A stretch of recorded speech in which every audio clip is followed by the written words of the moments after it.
una historia muy interesante que siempre creo que nos enseña algo. Dice, Naamán, general del ejército del rey de Siria, era varón grande delante de su señor y lo tenía en alta estima, porque por medio de él había dado Jehová salvación a Siria.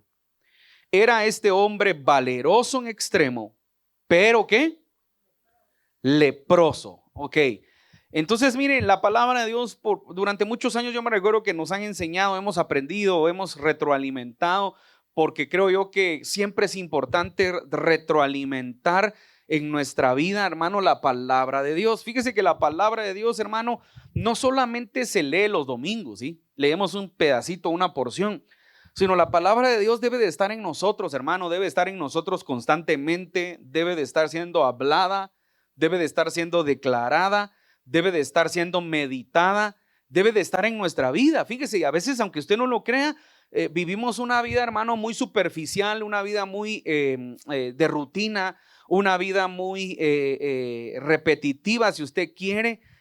Yo no sé, hermano, yo me doy cuenta donde nosotros vivimos, pues usted sabe que el tráfico es bien terrible. Bueno, el tráfico está terrible en todos lados, ¿sí?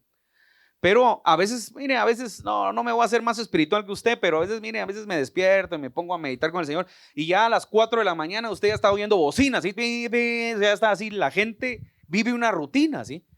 Y esa rutina se repite hasta las 7 de la noche otra vez, usted está viendo los reversibles y otra vez la bocina. Entonces la pregunta es, entre esa rutina que vivimos, ¿cuánto tiempo le dedicamos a Dios?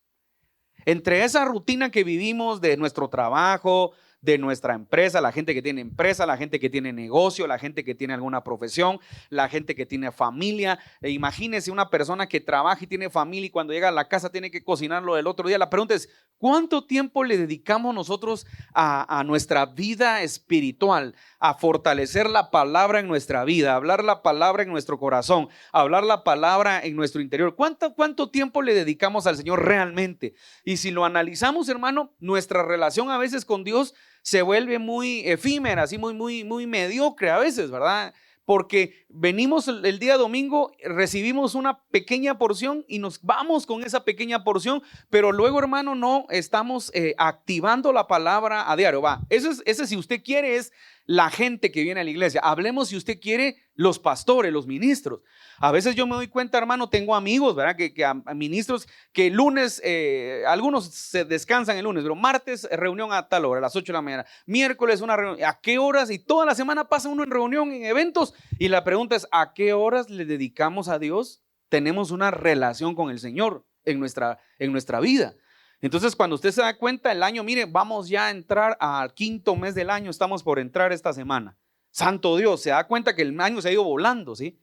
Mire, esta semana, no, le digo una cosa, con mi esposa estuvimos, gracias a Dios, ocupados, hicimos, mire, ni sentí la semana, cuando sentí era viernes, porque gracias a Dios hay que hacer, pero lo que le quiero decir es, se va el tiempo rápido, pero la pregunta una vez más es, ¿cuánta relación tenemos nosotros con el Señor? Entonces, dice la palabra de Dios, ¿quién era Naamán? Era un general, repita conmigo, un general.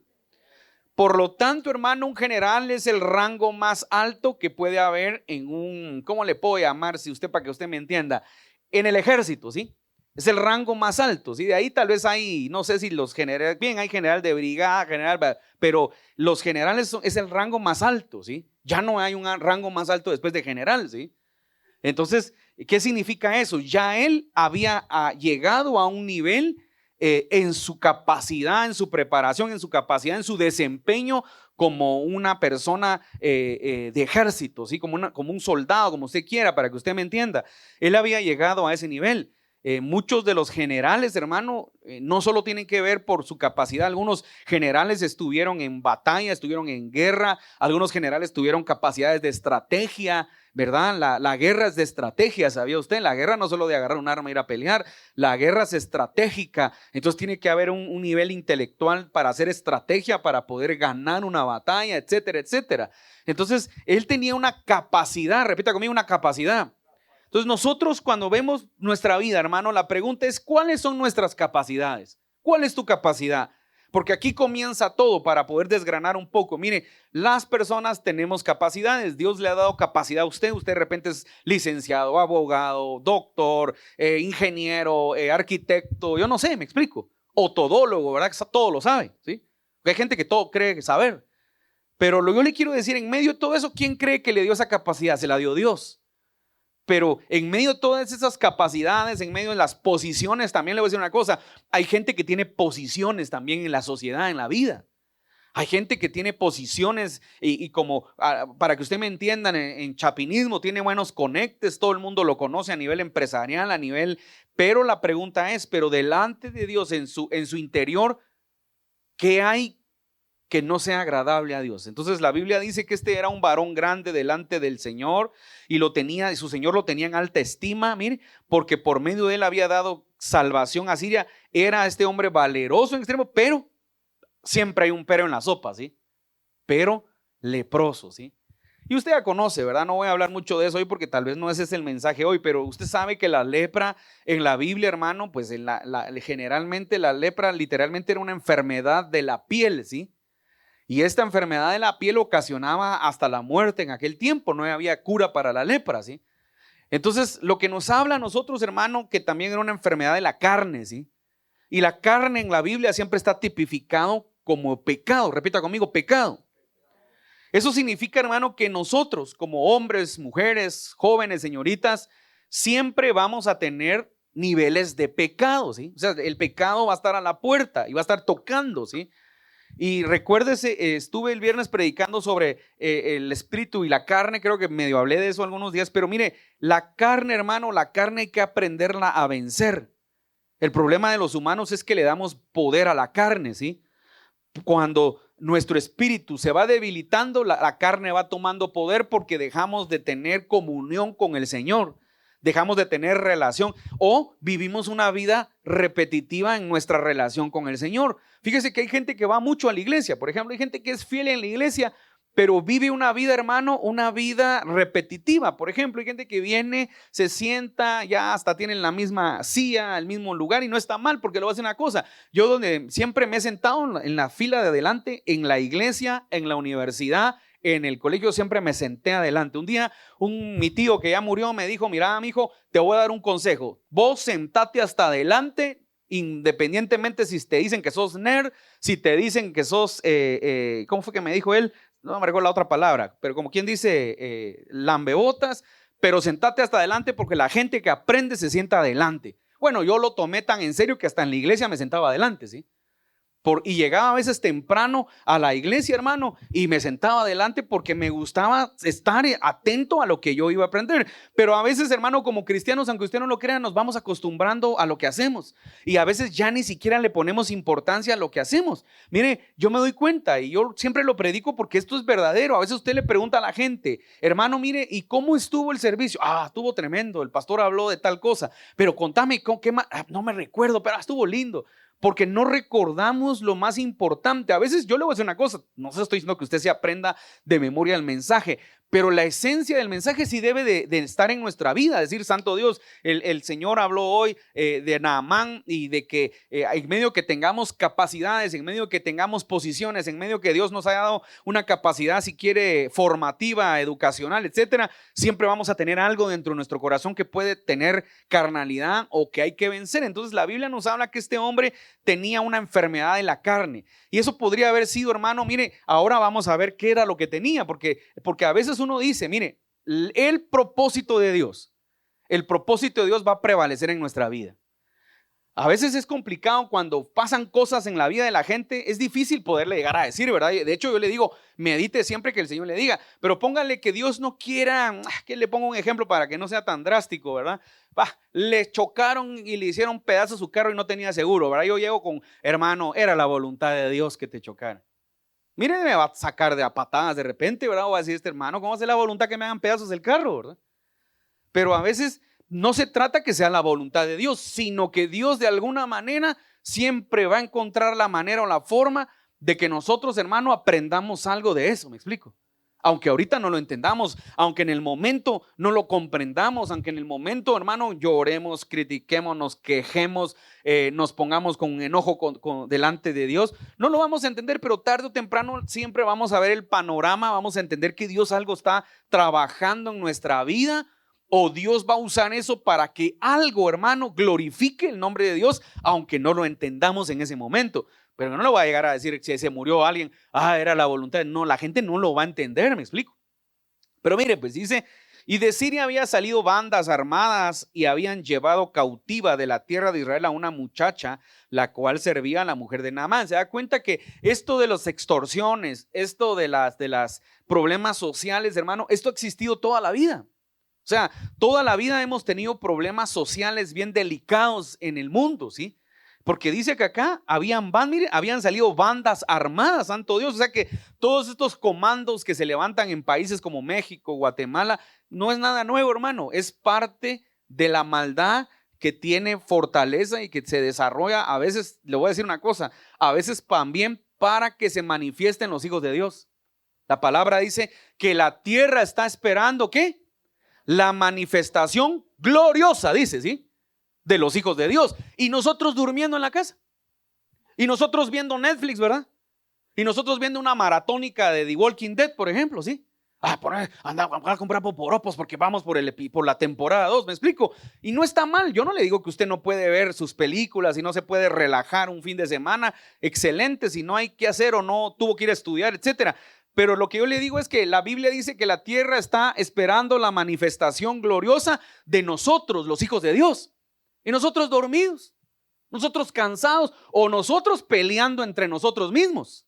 Fíjese que esto es algo que está pasando a nivel general de iglesia, ¿sí? A nivel de iglesia, no estoy hablando yo de un clavito. A nivel de iglesia, hermano, hay ¿cómo llamarle? Hay un estorbo que se está levantando, ¿sí? Yo le voy a decir una cosa, lo motivo a todos los hermanos que vienen a la iglesia, a los pastores, los profetas, la gente que tiene un llamado, por favor, ore el día sábado en la noche, ore, pídale al Señor que el Señor se manifieste, que el Señor se glorifique, que quite todo estorbo que pueda haber aquí, que quite todo inconveniente que el enemigo quiera traer, cualquier demonio, cualquier entidad que quiera venir a estorbar, que se vaya cuando vengamos a adorar y cuando vengamos a alabar al Señor. Porque se levanta lucha, hermano. Hermano, hay batalla, hay lucha, hay adversidad. Estaba yo hablando con unos pastores esta semana y me decía un pastor, mira, eso es algo que está pasando a nivel mundial, ¿sí? Me estaba hablando un hermano de Estados Unidos que la gente no llega a la iglesia, que hay mucha falta de compromiso, falta de que la gente se congregue, tanto que hay. Entonces me hablaba y no es para que uno se decía, sí pues, qué buena onda, no, porque claro, hay iglesias preciosas que están creciendo y que Dios les dio el crecimiento y cada quien Dios está trabajando algo en cada persona, en cada llamado, en cada ministerio. Pero lo que yo le quiero decir es que el común denominador en este tiempo, hermano, es que tenemos que examinar nuestro corazón. ¿Qué ministra tu vida? ¿Qué carnalidades hay en tu corazón? Y ahorita no voy a hablarte si quieres de pecados, de sexualidad. No, a veces hay exceso de orgullo en nuestro corazón. Y el exceso de orgullo no nos hace reconocer nuestras faltas y nuestros errores primero delante de Dios y a veces delante de nuestros hermanos. Entonces mire esto pues. La muchacha, estamos hablando, la tierra de Israel, una muchacha la cual servía a la mujer de Naamán, mire. Esta dijo a su señora, pongan la atención porque yo quiero que veamos este panorama diferente que a veces predicamos. Voy a tratar de enfocarme a este panorama. Esta dijo a su señora, si rogase mi señor al profeta que está en Samaria, él lo sanaría de su lepra. Ahora pónganle atención pues, porque lo que la Biblia dice que bandas armadas raptaron a una señorita, ¿sí? Imagínense que te rapten a Gaby, imagínate. Pongan atención a esta imagen, porque uno no entiende. Entonces es ahí donde te das cuenta cómo Dios opera. Esto es hipotético, ¿verdad? Que te agarren a tu hija y se la lleven a otro país, ¿sí? O sea, uno dice, santo Dios, no, que oremos, levantémonos en clamor. Pero ahora nos estamos dando cuenta, el corazón de esta persona, o sea, pongan atención pues, porque el propósito de Dios, dice la palabra de Dios, ayúdeme, no sé si está en Eclesiastés, dice, muchos son los planes del hombre, pero el propósito de Jehová prevalecerá, ¿sí? ¿Qué significa eso? Puede ser, hermano, que tú tengas planeado algo, pero puede ser que Dios tenga un panorama diferente para ti. Entonces, mire, pues, se llevaron a esta muchacha cautiva, se la llevan las bandas armadas, ahora está siendo servidumbre, pero parece que está bien y parece que quiere, como que tuviera el mal de Estocolmo. ¿Cómo es que se llama? Sí, ¿verdad? Así creo que se llama. Ayúdeme, pues, ¿no? Que aquellos que se enamoran de sus raptores, ¿verdad? ¿Por qué? Síndrome de Estocolmo es, ¿verdad? Así es. Porque mire, Porque dice, y de Siria habían salido bandas armadas, pongan atención, y habían llevado cautiva significa que se la llevaron a la fuerza, ¿sí?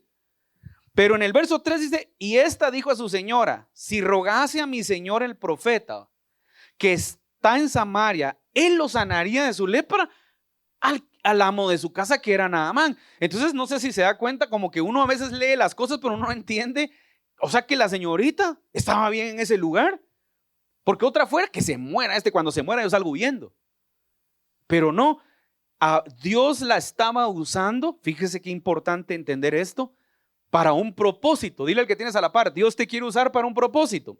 Sabes que a veces no entendemos lo que Dios está haciendo.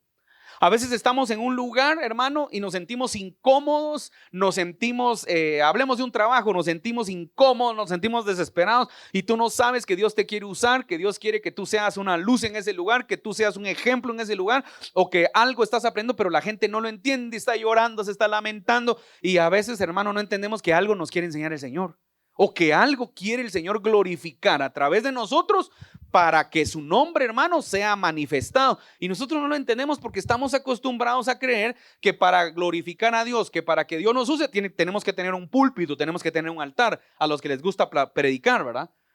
O a los que les gusta que les aplaudan, o que hermano, gracias a que el hermano, la gente está esperando siempre la gratificación, pero pocos les interesa hacer la obra de Dios, independientemente si te gratifican o te aplauden o te dicen, lo importante es hacer la obra de Dios. Entonces esta señorita, esta muchacha, ¿sí? Está en una casa, hermano, fue cautiva, pero está cumpliendo un propósito en su vida. Mire, esta dijo a su señora, si rogase mi señor al profeta que está en Samaria, él lo sanaría de su lepra. O sea que ella conocía al profeta. Ella había escuchado y seguramente sabía de milagros y de manifestaciones de poder que Dios había hecho a través de la vida del profeta, ¿sí? Entonces, entrando Naamán a su señor, le relató diciendo, ahora le voy a decir otra vez, si alguien es insignificante para ti, estoy hablando de ese nivel de general que él tenía, póngale atención a esto.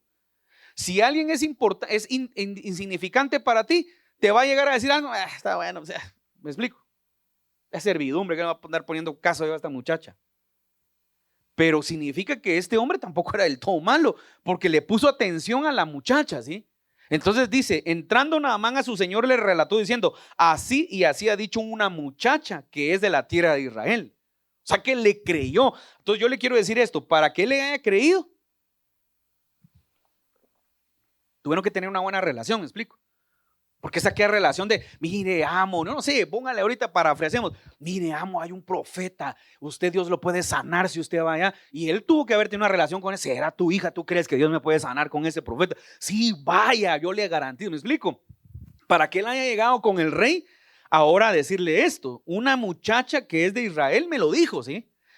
5, y le dijo el rey de Siria, anda, ve y yo enviaré cartas al rey de Israel. Salió pues él llevando consigo 10 talentos de plata y 6,000 piezas de oro y 10 mudas de vestidos.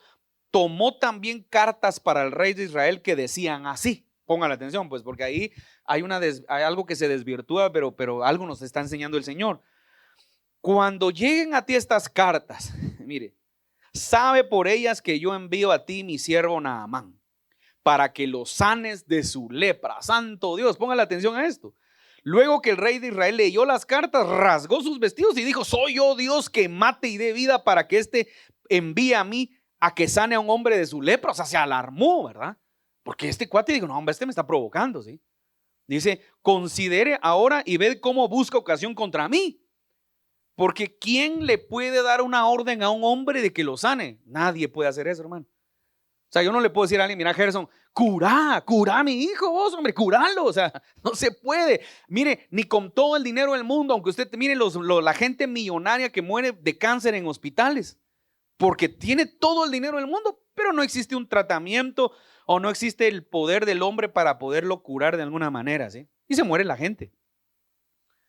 Entonces, quiero que entendamos, este panorama nos está mostrando primero varios elementos. El primer, si quiere, elemento es un hombre muy reconocido, un hombre con mucho valor, pero con un problema del alma y de su cuerpo, pero que tenía que ver con su alma. Luego a una persona cautiva que está cumpliendo un propósito, porque uno lo puede ver como pobre muchacha, ala, no, qué pobre, qué niñez ha de haber tenido, ha de haber sufrido. No, pero se ve que esta cuata está bien en la casa donde está.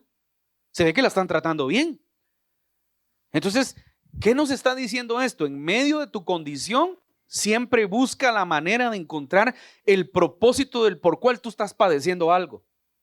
Porque a veces no lo entendemos, y cuando no lo entendemos es cuando la gente se amarga, la gente se aparta, la gente deja de buscar de Dios, la gente se pelea con Dios. Hoy por hoy yo conozco mucha gente, desde la pandemia, hermano, están peleando con Dios. Es que Dios, no oré y mi papá se murió, y mi esposo, mi tío, mi hermano, mi hijo, y yo no puedo. Dios, si Dios de verdad me amara, me explico, la gente está peleando con Dios.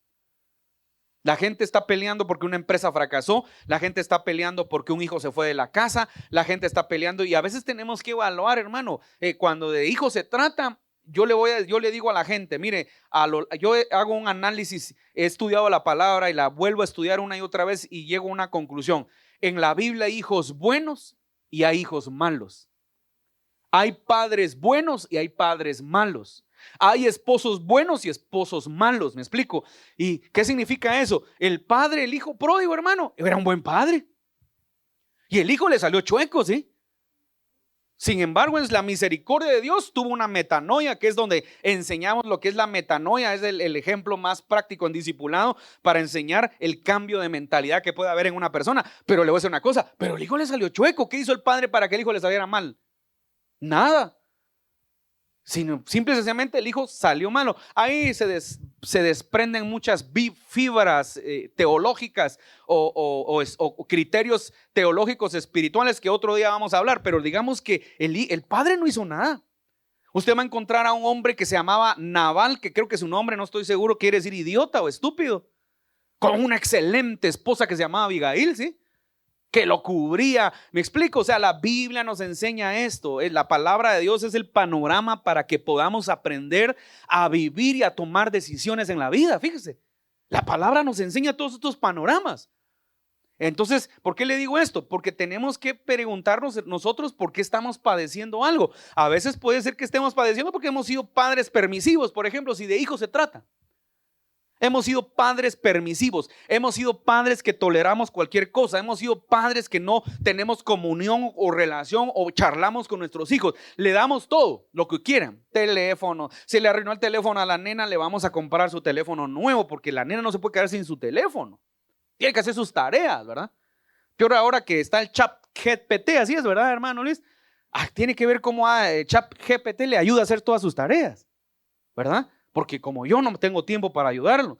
Entonces, pero la pregunta es, habría que ver qué tan permisivo he sido y qué tan poca comunión, relación y qué tan poca relación con mi hijo, con mis hijos yo he tenido. Me explico, comunicación con ellos, sentarme con ellos, a hablar un momento, a charlar, a platicar, a preguntarles qué les agrada, qué no les agrada, algo. Me explico, pero hay gente que llena todo eso con cosas, con regalos, con juguetes, con esto, con el otro, y cuando los hijos crecen todos amargados o todos afectados, y usted cree o nosotros creemos que hemos sido los excelentes papás y resulta que no hemos servido para nada.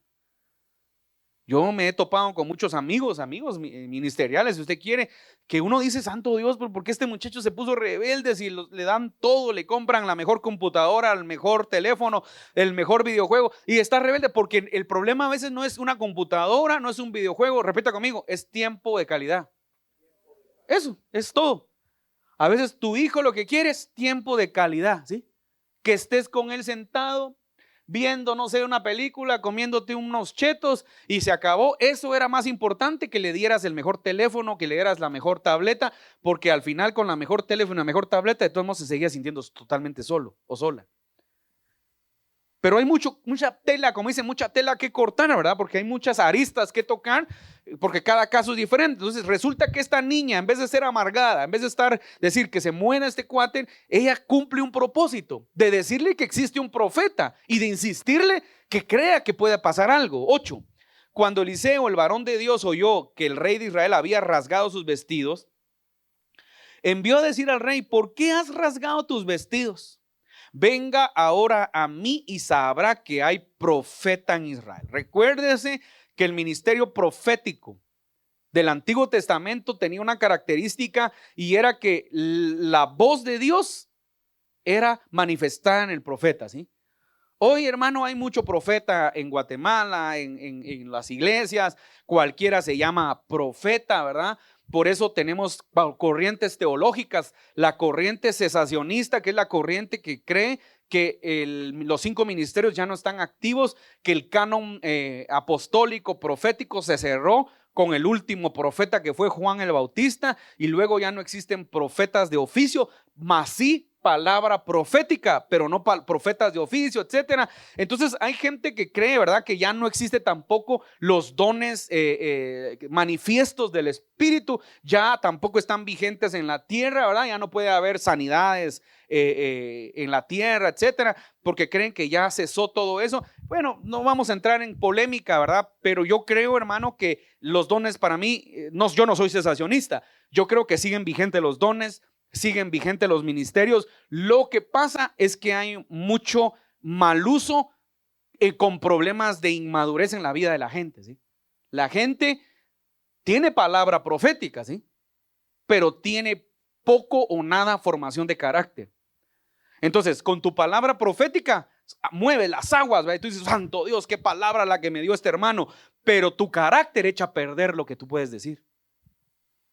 Entonces, a veces tenemos ese problema. Entonces, pero en ese tiempo en Israel, lo que decía el profeta era la palabra de Dios. Entonces, miren lo que dice Eliseo: para que sepa, sabrá que hay profeta en Israel.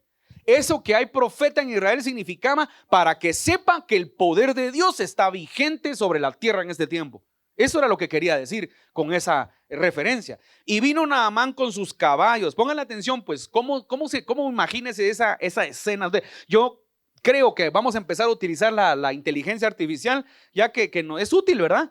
Porque vamos a la próxima, le prometo que vamos a hacer unas imágenes, porque yo me imagino que cómo sería ese. Mire, dice, y vino Naamán con sus caballos y sus carros. Imagínense que ahorita estemos acá y entren unas 3 Suburban, ¿sí? Pero antes de las 3 Suburban vengan 3 vehículos coleando de su seguridad, y usted diga, ay, ¿y usted? ¿Quién vino? ¿Me explico? Mejor ni le voy a decir que el presidente, porque no me quiero enojar hoy, ¿verdad? Digamos que es otro político que vino, otro embajador de algún lugar, ¿verdad? Y usted diga, es el embajador de Holanda, ¿verdad? Porque así hace la gente chuteando y chismeando, ¿verdad? Es amigo del pastor. Y otro, de verdad. ¿Me explico? La gente así dice, ¿verdad? Pero imagínense que algo así pasó. Dice, y vino Naamán con sus caballos y con su carro y se paró a la puerta de la casa de Eliseo. O sea, imagínense, vino una comitiva, porque dice que llevaba dinero, llevaba oro, llevaba plata, llevaba vestidos. O sea, eso fue una comitiva que llegó, hermano. Yo me imagino que cuando el profeta había visto, ha dicho, ¿quién viene ahí? Dice, entonces Eliseo le envió un mensajero y diciendo, ve y lávate 7 veces en el Jordán, y tu carne se restaurará y serás limpio. Y Naamán se fue enojado diciendo, ve aquí, yo decía, y yo he predicado esto de muchas maneras, y me gusta mucho decir, hermano, a veces nosotros le queremos decir a Dios cómo Dios tiene que hacer el milagro en nuestra vida. Nosotros queremos decirle a Dios cómo Dios tiene que operar en lo que yo quiero hacer. Y se nos olvida que la voluntad de Dios es soberana y Él hace lo que quiere en nuestra vida. Y le digo de una vez algo para que no se desmotive, ¿verdad?, los que están orándole a Dios, pero puede ser que Dios no te responda a lo que tú le estás pidiendo. Lo he estado enseñando últimamente en algunos lugares, no sé si aquí ya lo toqué, perdonen, pero se me cruzan los cables de tanto que hablamos. Pero yo le digo a la gente, las oraciones, hermano, la oración no es pedirle a Dios cosas, ¿me explico? La oración no se basa en pedirle a Dios cosas. Yo una vez se lo digo, ordene y arregle esa área de su vida si usted es una persona que solo se dedica a orar con Dios para pedirle cosas. Señor, y te pido, Señor, por el gato, Señor, que la cola se la mordió el perro y no se le cura. Está bueno, hombre, vaya a comprar metáfilo y cura la cola de su gato usted, ¿sí? Señor, yo te pido, Señor, que me des ese carro, Señor, es que como me gusta, y que me ayudes a vender el que tengo, y que me des y que ayude. ¿Me explico? Pastor, entonces yo no le puedo pedir a Dios cosas. Usted es que Dios es su Padre, claro que sí, pero la oración no se centra en pedirle cosas. La oración se centra en adorarlo a Él, ¿me explico?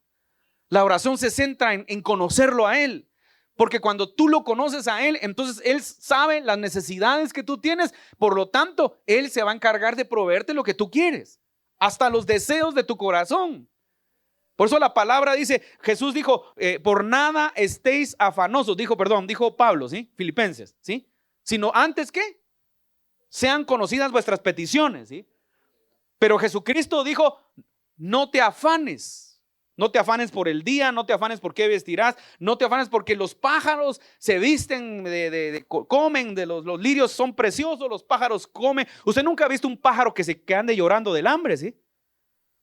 ¿Verdad que no? Usted nunca mira un pajarito que esté ahí, ay, que le duele, que llore, le diga que le duele el estómago de no comer. Porque los pájaros vienen, caen, comen de las migajas, comen semillas, se paran en un lugar donde, mire, nos dejan el pan ahí en la casa y cuando nos descuidamos casi se come 2 franceses los pájaros ingratos, comen gratis, ¿sí? Se lo comen, se acaban el pan. Entonces imagínense, se rayaron, ¿verdad? Han de decir, en esa casa a tal hora no recogen el pan, vamos y comamos, y ya se comieron su Big Mac ellos en ese día. ¿Por qué? Porque así es el Señor. Pero ¿qué nos está indicando la palabra de Dios? La palabra nos habla no afanarnos, porque cuando tú tienes una relación con tu Padre, cuando tú te comunicas con el Señor, cuando tú estás alabando al Señor, cuando tú estás teniendo relación con tu Padre, Él ya conoce tus necesidades, tú no necesitas pedirle, Él te va a complacer y Él te va a resolver, porque así opera el Señor. O sea, pero no esté solo pidiéndole, es que a veces solo pedir, a veces yo le digo, Señor, perdóname, porque a veces si uno le está pidiendo, fíjate que a veces uno le pide por la gente, Señor, que este cuate te conozca, Señor, que este cuate realmente sepa quién tú eres, pero a veces, hermano, tenemos que adorarlo, Señor, gracias por lo que tú haces, gracias por la vida, gracias porque camino, gracias porque puedo respirar, gracias porque estás vivo, gracias porque puedes comer tus frijolitos, ¿sí? Mire qué rico es comerse crema con frijolito recién colado, ¿sí? Ay, pastor, que yo quisiera comer carne todos los días. No, hombre, si no hay, pero hay frijoles, dale gracias a Dios. Pero alégrate, ¿sí? Entonces, mire pues, entonces Naamán está en un proceso, llega con su comitiva, pero el profeta va a probar lo que hay en su corazón. El profeta va a probar lo que verdaderamente lo ha llevado a tener esta enfermedad de la lepra, que era un exceso de orgullo en su vida. Examínate. ¿Cuál es el problema de tu vida? ¿Por qué las cosas a veces no se te dan? Te voy a decir una cosa. ¿Sabes qué me dijo el Señor hace mucho tiempo? A veces las cosas no se nos dan porque el orgullo rebota la bendición que Dios quiere traer sobre tu vida. Porque cuando el orgullo está en tu vida, tú no dices, ay, gracias Señor porque el Señor me dio. Ay, no, hermanos, que como verá Gerson, como yo tengo 3 maestrías, fíjate. Entonces, por eso es que como Dios me usa mucho, ¿verdad? Como dijo un hermano, para la gloria de Dios y no de los hombres, ¿cómo me usa el Señor, verdad? Qué humilde, ¿verdad? Entonces la gente a veces se le olvida, hermano, que lo que tenemos es un don de Dios. Y que se me quitan ese don, hermano, soy como un zombie. ¿Ha visto las películas de zombies que no saben ni a dónde van y que están así, que están así? No sabemos nada, ¿sí? Porque si me quitan la esencia de Dios, hermano, discúlpeme, usted y yo no tenemos nada. Y la gente no entiende eso. Entonces tu orgullo te va a limitar a obtener la bendición integral que Dios quiere traer a tu vida. Y por eso Dios procesa pastores, procesa profetas, procesa apóstoles, procesa empresarios, procesa comerciantes, hijos de Dios que lo conocen, pero que pasan por un proceso, porque Dios lo que quiere es que hagas a un lado tu orgullo, porque el orgullo es un exceso de valor personal, no de Dios, sino valor personal tuyo. Es que no, que es así. Es que como yo tengo la experiencia no, deja tu experiencia, hazla a un lado y dile al Señor qué es lo que tú quieres que yo haga y qué es lo que tú quieres que yo trabaje en mi vida para alcanzar realmente el propósito que tú tienes para mí. Fíjate, cuando pensamos y vemos eso, vamos a entender. Entonces ahora Naamán se acerca con el profeta y dice, y Naamán se fue enojado. Ojo pues, ojo. Byron, venite aquí al frente. 10. Volvamos a leer el 10. Entonces Eliseo le envió un mensajero diciendo, ve y lávate 7 veces en el Jordán y tu carne te será restaurada y serás limpio. Si usted está pasando por un proceso de dificultad, de enfermedad, de crisis, y Dios se le aparece, porque aquí el profeta era como Dios, ¿verdad? Hoy puede haber un montón de charlatanes que le van a decir un montón de tonterías. Por ahí supe un hermano que le dijo, hermano, estoy enfermo, bueno, tómate 7 aguas de romero, ¿verdad? Y 7 horchatas y te vas a curar. Mire, si quiere no voy a hacer mala onda. De repente que tal vez sí pueda ser de Dios en algún momento o algo así, ¿verdad? Pero a veces la gente es exagerada, como por ahí he sabido de gente, imagínense, mire, yo he sabido tantas cosas que son absurdas. Y lo que sabe que me da cólera, que donde se trata a la gente bien, la gente se va, y donde se trata a la gente mal, ahí quiere estar la gente. Supe de un hermano, Byron, que estaban en la alabanza, y cuando la gente no llegaba al turno de alabanza, los llamaba: ven para acá, hija, le damos una copa, te tienes que tomar esta copa de aceite o te vas de la alabanza. Está bueno. Dice que la gente se tomaba la copa de aceite, pero cuando el líder llegaba tarde, él sí no se tomaba la copa de aceite, ¿verdad? Y esas cosas pasan, hermano, en la iglesia, y la gente cree que esto es mentira, ¿sí? La gente cree que, pero pasan un montón de distorsiones espirituales en los ministerios. Y yo le digo a la gente, pero el problema no es el ministerio, el problema es la ignorancia del ignorante que se deja hacer eso. Así de fácil. El problema no es que idolatran al pastor. El problema no es que el pastor se deje idolatrar. El problema es el que idolatra al pastor, que es ignorante. Eso es así. Entonces Eliseo, mire, sale y le da una dirección a Naamán. Yo le pregunto a usted, si usted está en una crisis, si usted está en un proceso, si usted está en una condición y oye la voz de Dios, ahora no va a decir un profeta para que no diga: ay, pastor, entonces ¿qué hacemos? Porque le voy a decir una cosa. Una vez estaba yo, siempre padezco de ciertas condiciones, y un día me levanté teniendo una visión, ¿sí?, de un árbol, ¿sí? Un anicoco le puse de tan mal que me sentía. Y estaba yo, de repente, estábamos con mi esposa, estábamos dando precisamente una escuela profética, y llegó una profeta que era de la iglesia El Calvario, ya una profeta grande, fíjese. Pero estaba recibiendo el curso con nosotros. Entonces, cuando terminó un rato del coffee break, se acerca y me dice: profeta, ¿le puedo dar una palabra que el Señor me dio? Claro que sí, mi hermana. Le dije: cuéntame, ¿qué te dio el Señor para mí? Dice el Señor que empiece a tomar el té del árbol que ya Dios le mostró. Pero cuando me dijo eso, de verdad tuvo sentido para mí. Santo Dios, dije: ya sé qué me está diciendo la hermana. Y que te tomes un té a tal hora, no sé qué, y te vas a sentir mejor, profeta. Eso fue lo que Dios me dijo. Entonces sí tuvo sentido, porque yo sé de qué árbol me estaba hablando, ¿sí? De la hoja de guayaba, imagínense. Entonces, sí, claro, pues Dios te puede hablar, pero yo te quiero llegar a decir que si Dios, estás en una condición y Dios te habla a través de un sueño, una visión, de una palabra, a través de la oración, y Dios te da una indicación, ¿qué de complicado tenía esto? Mire, pongan la atención. Entonces Eliseo le envió al valeroso, al general, al guerrero, al victorioso. Le envió a un mensajero diciendo: ve y lávate 7 veces en el Jordán, y tu carne se restaurará y serás limpio. Dígame, ¿qué de difícil tenía eso? No tenía nada de dificultad. Ahora pasémoslo al plano natural, ¿sí? Yo lo cuento mucho, y lo cuento porque a veces hay gente que nos ve en otros países y le puede funcionar y le ha servido, y por eso lo vuelvo a contar. Cuando estuvimos en Israel, hermano, estuvimos en el Jordán, pero no en el Jordán del lado bonito, porque el Jordán tiene un lado precioso que hasta pececitos hay, la gente mete los pies. Ese es el lado bonito. No, estuvimos en el lado que está enfrente se me olvidó ahorita el nombre perdón, ya me voy a recordar. Pero están las dos fronteras, ¿sí? Y en esa parte del Jordán es donde se cree que está cerca de Jericó. Y en esa parte del Jordán, hermano, mire, es donde se cree, ¿verdad? No, nadie tiene la certeza. Se cree que era donde habitaba Juan el Bautista. Se cree que era donde bautizaban a la gente. Que la otra parte es la parte más alta, que es bonito, pues es un lugar así en chilerón, pero que hasta hay vegetación ahí, es un lugar. Entonces, cuando uno está en el Jordán, hermano, es un agua café chocolatosa, ¿sí? Que cuando yo la vi, porque me dijeron: mira, José Pablo, yo quiero que tú vas a bautizar, se va a bautizar a unos políticos que habían ahí, y quiero que tú bautices. Y al inicio le dije: va, está bueno. Cuando vi el agua me estaba haciendo el loco, ¿sí? Yo no me estoy metiendo en esa agua chuca, dije yo. Y tampoco le dije a mi esposa: me voy a volver a bautizar, porque todo el mundo se vuelve a bautizar porque está en el Jordán. Dije: yo ya me bauticé una vez y mis convicciones son fieles y fuertes, ¿sí?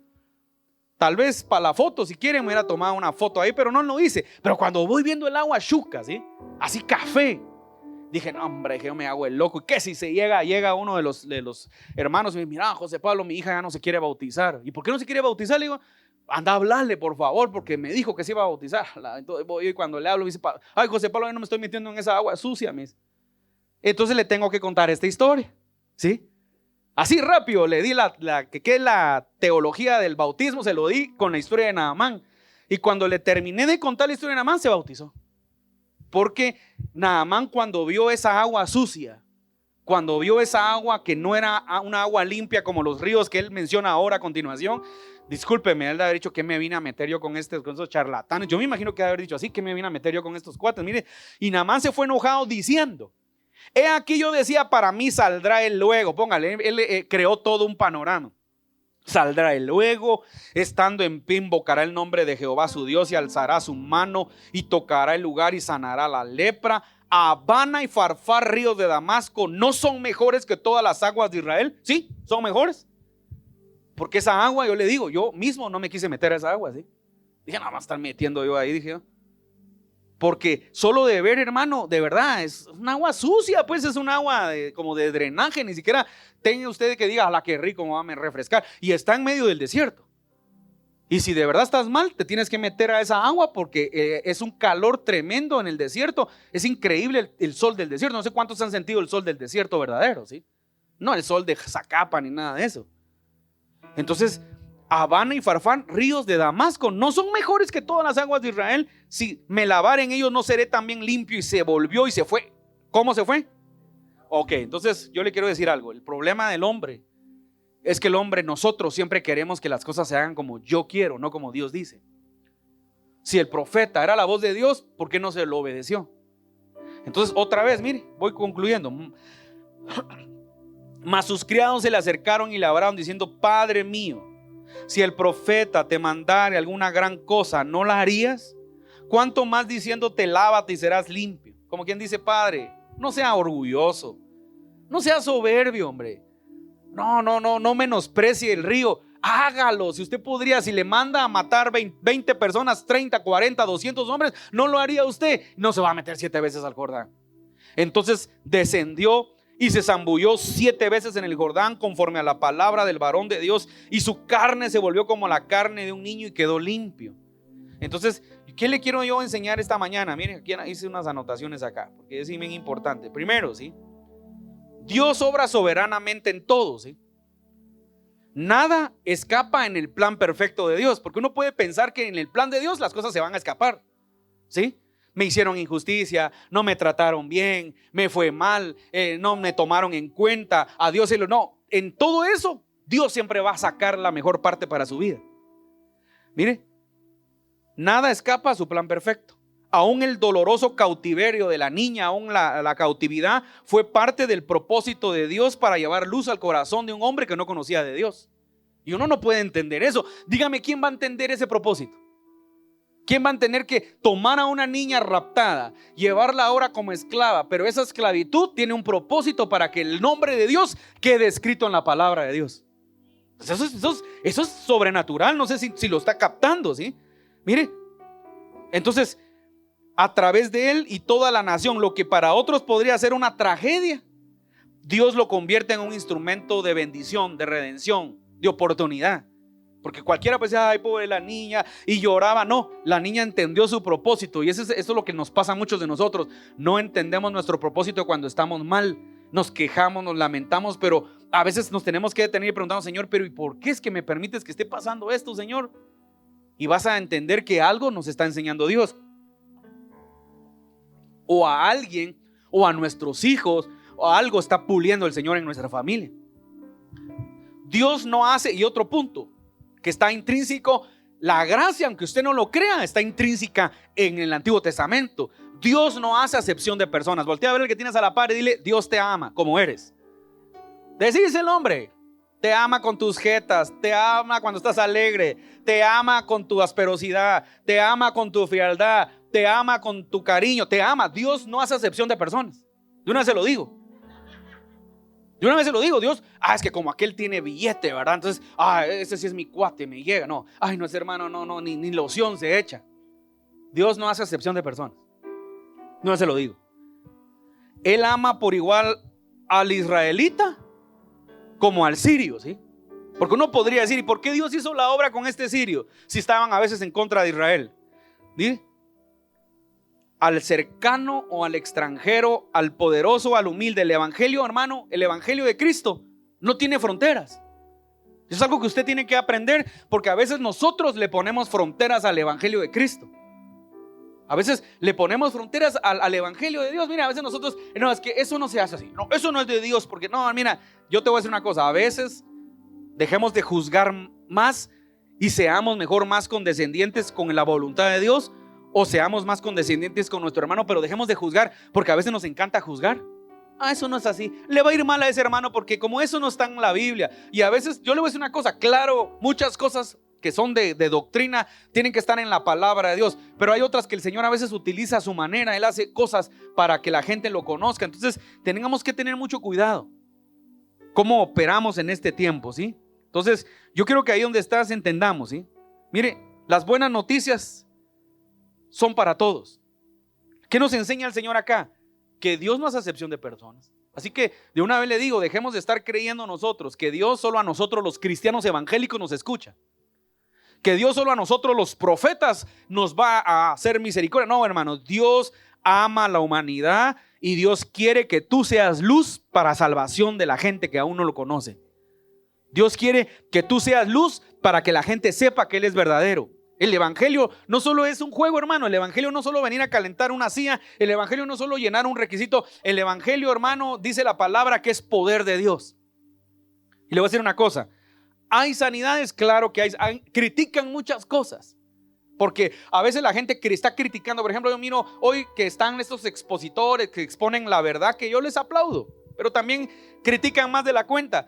Critican, ¿verdad? ¿Por qué hacen esas cruzadas? No son de Dios, porque si de verdad sanaran, que vayan a los hospitales. Pero yo le voy a decir una cosa, la fe que se gesta o la fe que se establece en la unción corporativa no es la misma fe que usted tiene en su casa ahorita que llega a su casa.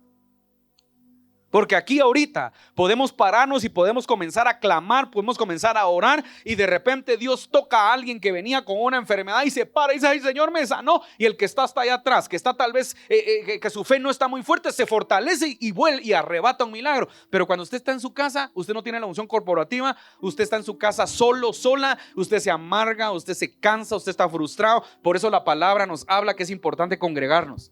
Es importante venir a congregarnos. Porque acá nos fortalecemos mutuamente. Acá usted puede ser que usted reciba de Dios una palabra profética o una palabra de fortaleza, pero usted puede recibir de Dios, pero usted en su casa solo, ¿qué va a recibir? Y peor si es melancólico. Siento que me voy. Siento que sí, va a sentir y va a seguir sintiendo mientras usted no obedezca a venir a buscar a Dios y venir a alabar su nombre. Porque a veces la gente, hoy está de moda eso, ¿verdad? Que hoy la gente dice que está lavando en su casa, que lavando, pero tal vez lavando ropa, ¿sí? Que está pastoreando. Es que ahora nosotros nos reunimos en familia. Está bien, yo creo que eso es correcto, ¿sí? Pero no podemos quitar el texto bíblico de Hebreos que dice: no tengáis, como muchos tienen por costumbre, dejar de congregarse. Porque por algo el Señor dejó a su iglesia. Si no, entonces el Señor, Pablo, como Dios le daba la revelación, hubiera dicho que no era necesario congregarse, porque dentro de 2000 años existirá algo que se llama en línea y usted podrá estar en línea, ¿sí? Se lo hubiera dado el Señor.